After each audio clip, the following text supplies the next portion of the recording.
Okay, in this video I just wanted to talk about shooting photos on the Panasonic GH6.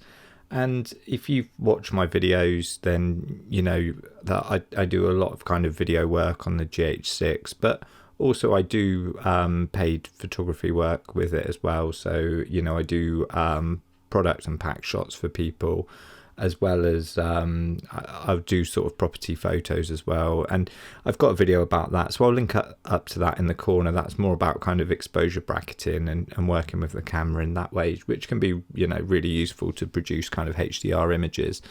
But in this video it's more just about how I like to use it as an everyday kind of camera, and I've just got some photos from kind of just a bit of a day out that I kind of had, and I just wanted to kind of share a few of those photos and just talk about, you know, like how I kind of enjoy using the GH6 as a photography camera, even though the GH line, you know, is not really, it's not a photo first line of cameras, it's a video first line of cameras, much like the G line is, you know, it's supposedly sort of photo first, video second. But it's, yeah, I just kind of wanted to talk about, you know, the shots from it, because I previously was using the GH5 and I still have that camera and I still use it, but the GH6, you know, now is my A cam for everything. But there was a time before where I was kind of shooting full frame, and I always wanted to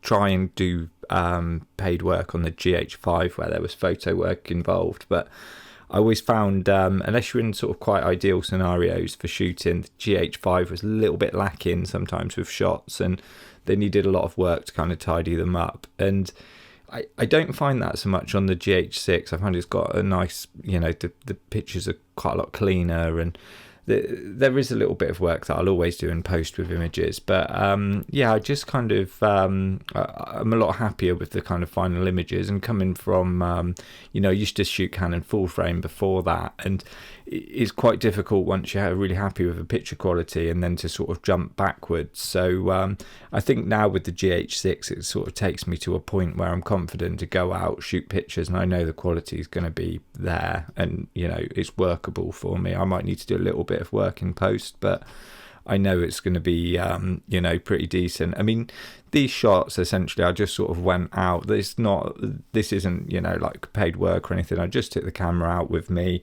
just on a day out when I was kind of looking around this place, and I wanted to just grab a few shots while I was there.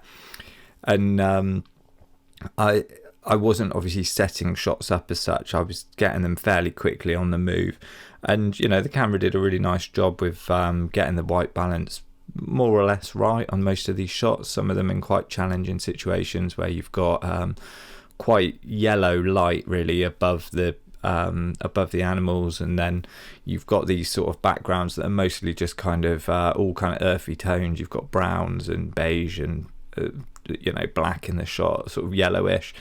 And it did pretty well, I think, overall, for getting the white balance right across the images, which is really good. You know, when you're using auto white balance, if it's getting close and kind of nailing more or less where it needs to be, then that saves you a bit of time in post. And as I say, I think it's a very capable kind of stills camera as well as a video camera. It produces some really nice images. You know, these are just a few of sort of my favourites from this day when I went out. I've shot some other ones I've been really happy with, a few macro shots, and yeah, even a few kind of landscape shots. But my main thing I sort of have with these images is always there'll be a little bit of kind of noise when you're in those kind of situations where you've got to crank up the ISO quite high. And you know, that's typical with kind of MFT cameras in general, smaller sensor cameras. I mean, even you know, APS-C struggles a bit more than full frame, and you know, that's just sort of the way it is. You know, you're working with lighter kit, but there are some kind of restrictions there, and I wasn't able to use anything like flash in this instance. So you know, you're sort of working with what you've got, but I was really happy with how the shots came out. And if I'm ever worried about you know, noise in the shots, which, like I say, if you can plan them a bit more, you can kind of avoid it, but sometimes you will get them in there just because of restrictions on when you're shooting.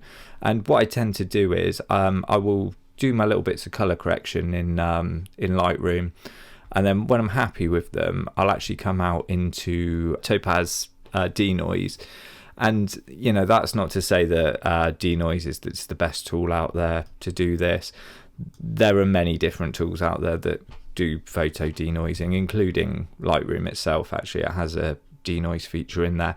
I won't lie, I don't find it quite as good as Topaz, but again, that's not to say Topaz is the best. It's just the one that I use. I've got the whole suite of Topaz tools, so I'm using the video tool in there. I use Sharp and Photo AI.